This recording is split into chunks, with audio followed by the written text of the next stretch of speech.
Welcome to the first ever Gujarati IT education channel Mentorize. Here you can start your IT journey in your own language Gujarati. તો hello મિત્રો, મારું નામ છે ઉર્વેશ અને હું છું તમારો મેન્ટોર અને સાથે સાથે એક કોલેજ સ્ટુડન્ટ પણ. તો આજે આપણે શીખવાના છીએ આઈટીની મોસ્ટ ફાઉન્ડેશન લેંગ્વેજ એટલે કે સી લેંગ્વેજ. અને આ છે આપનો એપિસોડ નંબર 1, જેમાં આપણે શીખશું what is a C programming, what is the use of C programming and how it's important for us.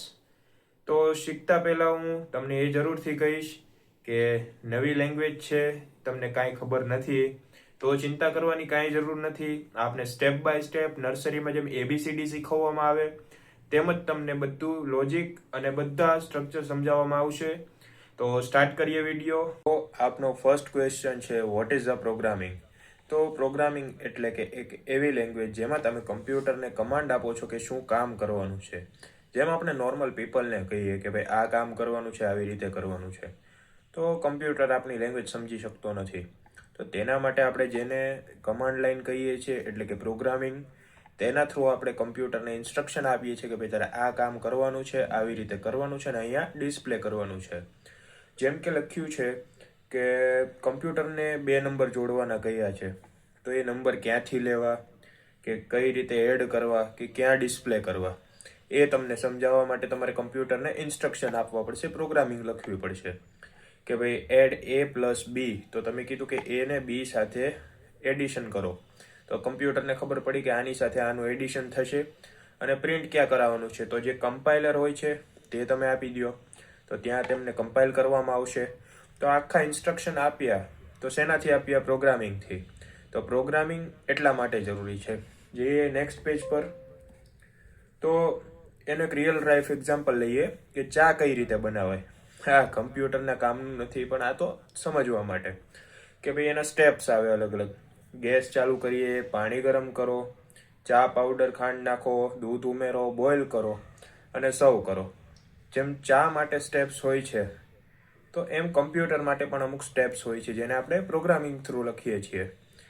તો પ્રોગ્રામિંગમાં સૌપ્રથમ આપણે સ્ટ્રક્ચર શીખવું પડે, તેના બાદ લોજિક શીખવા પડે અને ત્યારબાદ આપણે ઇન્સ્ટ્રક્શન આપી શકીએ. એ આપણે શીખશું આગળ. અત્યારે બેઝિક શીખીએ છીએ તો આગળ વધીએ. જો તમે સી લેંગ્વેજ શીખો તો તમને પ્રોગ્રામિંગમાં શું ફાયદો છે એ પણ તમને સમજાવું મિત્રો. જેમ કે સ્ક્રીન ઉપર આપેલું છે કે તમને પ્રોગ્રામિંગ લોજિક, મેમરી કોન્સેપ્ટ અને સિસ્ટમ લેવલ સમજ મળી જાય કે ભાઈ સિસ્ટમની બેઝિક નોલેજ હોય કે પછી જે સિસ્ટમ બનાવી છે તેમાં કયો લોજિક યુઝ કર્યો છે તેની બેઝિક નોલેજ મળે છે. તો તે તમને સી લેંગ્વેજથી મળશે.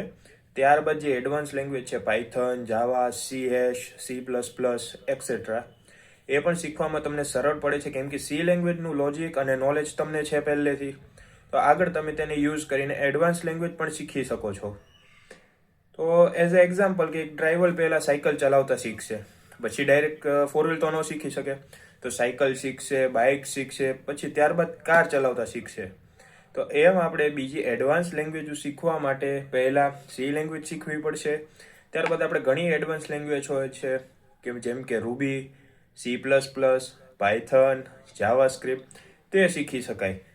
ઓકે, તો હવે આપણે વધીએ નેક્સ્ટ પેજ ઉપર. તો છે બેઝિક્સ ઓફ સી લેંગ્વેજ, કે સી લેંગ્વેજ શું છે આપણે વાત કરીએ હમણાં, અને તેની હિસ્ટ્રીને ઇવોલ્યુશન આપવામાં આવેલું છે. જેમ કે vote is a C language. She is a general purpose structured programming language design four system and application development.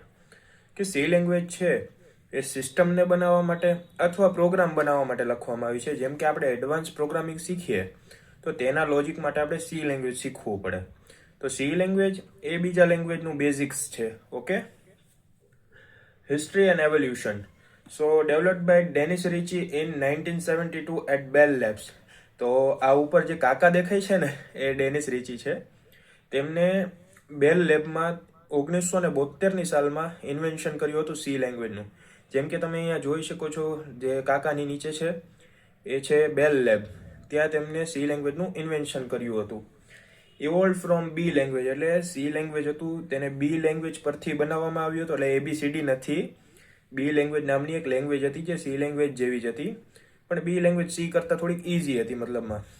તો તેના બાદ સી લેંગ્વેજ બનાવવામાં આવી. rewrite the Unix operating system making C the foundation of modern OS.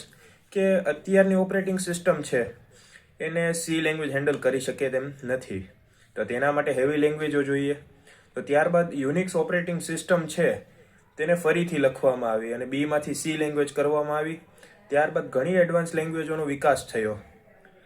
Influence language like C++, Java and Python. જેમ મેં કીધું કે C language પરથી પાયથન, જાવા, એડવાન્સ બધી લેંગ્વેજોનો ડેવલપમેન્ટ થયો. ઓકે, તો તમને એટલી તો ખબર પડી ગઈ છે મિત્રો કે સી લેંગ્વેજ શું છે, તેનું શું ઇમ્પોર્ટન્ટ છે. તો મળીએ નેક્સ્ટ એપિસોડમાં.